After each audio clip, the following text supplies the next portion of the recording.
Let's be honest, so many of us are searching for love in other places and other people, whether it be relationships, friendships, or even online validation. But the truth is, the most powerful love you'll ever receive is the one that you give to yourself. This video is all about how to be the love that you crave. If you ever feel like you're waiting on someone to feel like you finally deserve that treatment or that kind of love, you should know that you can actually give that to yourself, starting from here and right now. If you guys are new here, my name is Orooj, and this is my Born Pretty series. In this series, we're going to be talking all about being your most confident, most beautiful, most pretty self, and that you are born pretty regardless of what you look like, because it's all about what's in here, okay? Now, I have a bunch of points written down, and we're basically going to be talking about how to be the love that you crave. Now, when I think about how to be the love you crave, I don't think people realize how much importance you should place on it, that you give yourself what you need and not expecting it from others. Because if you can't even give yourself that, then how can you expect it from others? Mindset number 1, speak to yourself like someone you love. Now, I know it's easier said than done. Obviously, like if you're feeling about yourself or you don't feel like you're worth it, you're going to talk to yourself in a bad way.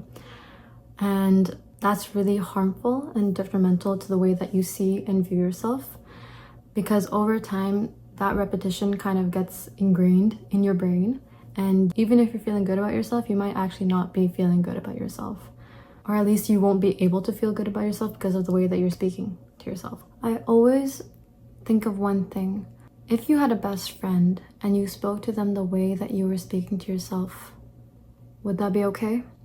Or if you were someone else's best friend and they spoke to you that way, would your best friend speak to you like that? No. No, they wouldn't.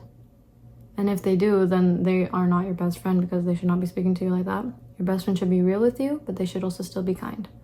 Now, that's what I want you to be like, is that you guys be real with yourselves. Don't dismiss any of your feelings, but also don't be too harsh with yourself. But I want you to still be honest and still be real. Speak kindly to yourself and be real, okay? Those are very, very, very important. Like they say, even when it comes to helping other people, how are you supposed to be able to help other people if you can't help yourself? How can you expect people to love you if you can't love yourself? How do you expect to be able to accept love from others if you can't even accept it from yourself? The thing about speaking to yourself kindly is also how you treat yourself. That you kind of will accept what other people will do to you based on how much you accept from yourself. If you talk badly to yourself, then you'll accept that from others. And if you talk good to yourself and not that bad to yourself, then if anyone ever tries to, you will not accept that from others. So it's very important how you speak to yourself, because that literally is what you allow from other people. Even if you don't think you do, it's subconsciously you do. Now, here is how we can actually practice this today. I wrote some notes. Catch yourself when you're speaking something negative or saying something negative about yourself or to yourself, okay? And pause and reframe it to something kinder. For example, instead of saying I'm so lazy, you can say I needed rest today, and that's okay. Don't excuse your behavior, but don't talk badly either, you know? Over time, you kind of create like a safe space for yourself of what you are willing to accept from yourself, from others. So it's very important that you talk to yourself in a kind way, okay? And another point I wanted to mention is that usually we talk bad about ourselves when we're in like a low point of our lives. But why are you trusting yourself when you're in like a low point of your life? Do you think you're in a good headspace to be like, yeah, what I'm saying is actually like right and good, and I should be like listening to myself right now? No.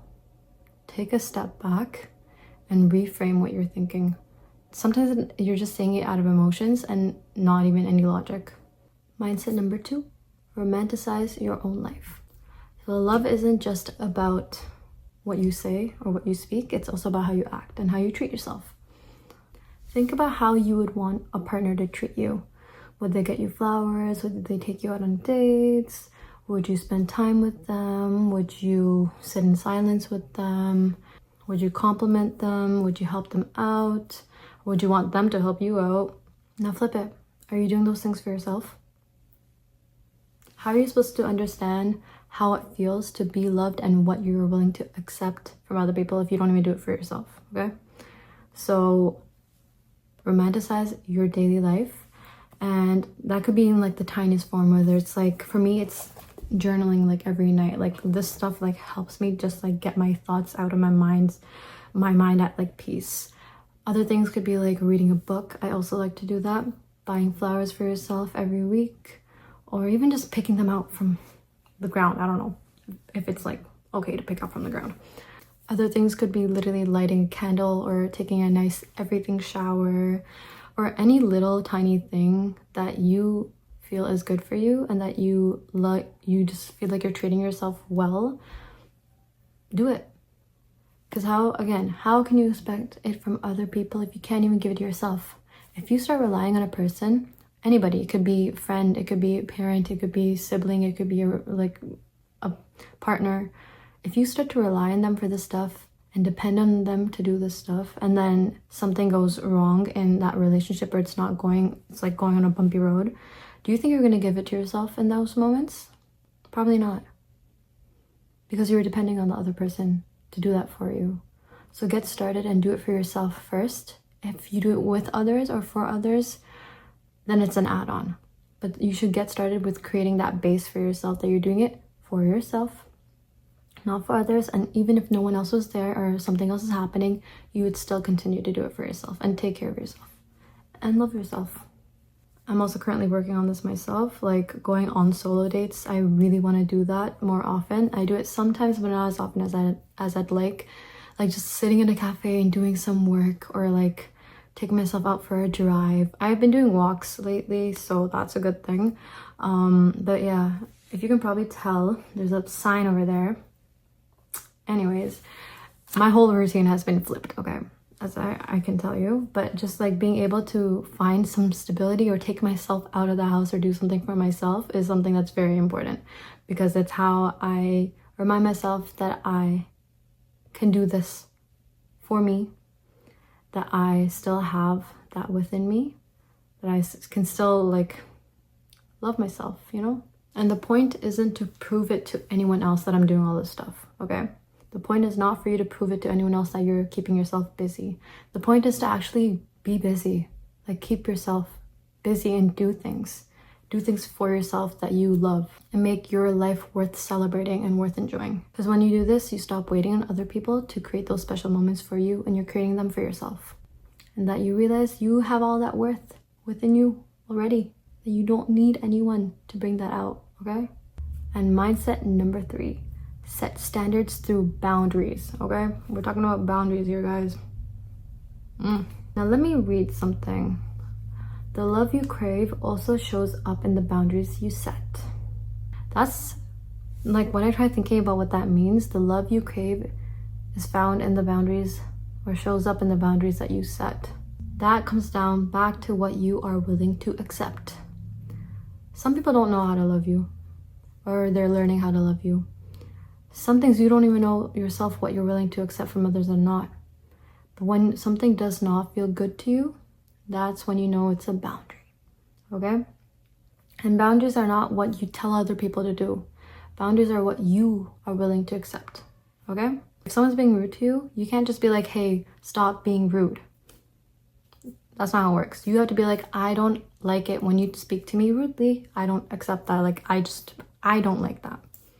Because that's your boundary. Now, you're telling one person what to do is not a boundary, but you telling what you will accept is a boundary. And that also comes down to always saying yes to things, and like pressuring yourself to do it just to please other people, thinking that they'd like you or that they would love you for that.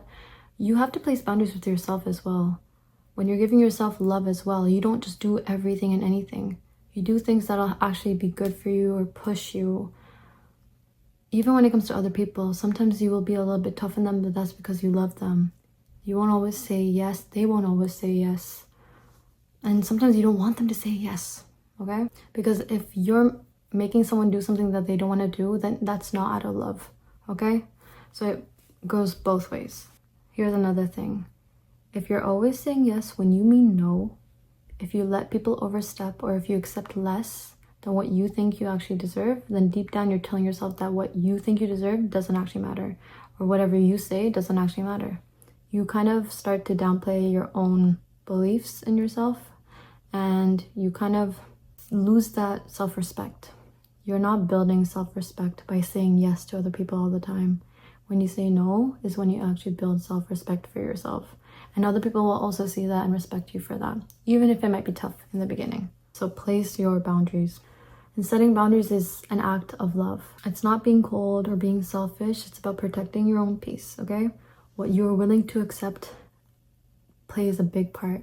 And I have also noticed this, that the environment that you keep yourself in literally makes you you. You could be an amazing person, but if you're in an environment where people are like always pushing at you or telling you something, then how are you supposed to like grow or be like the nicest version of yourself or the best version of yourself when you're being told other things? Or if someone's constantly doing something to actually bother you, you're gonna explode. You're human. You're not like a robot who's like perfect, you know? So the environment that you keep yourself in is very important as well. So it comes down to always protecting your peace.